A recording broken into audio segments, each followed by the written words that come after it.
Okay, so most of us are out traveling around, traveling about, going shopping, different things like that. People do this all the time.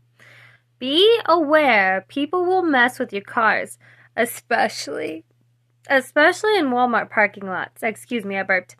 Um, but yeah, so you have to use your situational awareness in most aspects when you're traveling.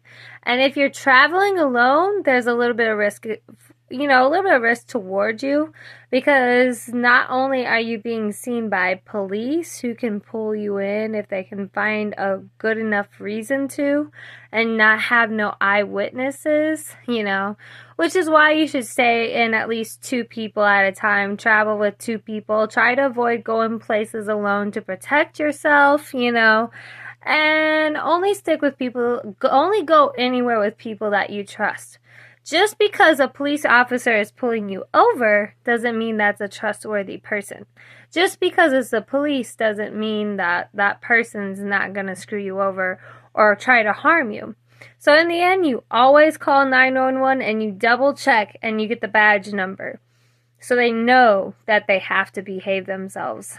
And in the end, they're really not safer than anybody else, So the reality is for women, we're considered minorities, and so are African Americans, Mexicans, you name it. But I have a great respect towards people who keep their integrity. So for those kind of officers, kudos to you.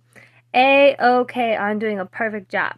Nothing wrong with that if you hold the line and you create justice. But for the ones that don't, you have to be very aware of that in them in a broken system that supports corruption instead of justice. If it supports the crime, then we're not helping ourselves.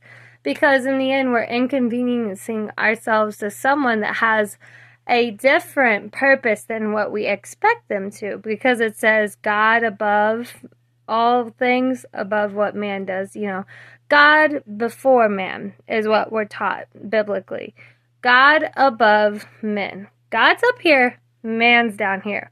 We don't go with what man says, we go with what God says. And God says, keep your protection and situational awareness up.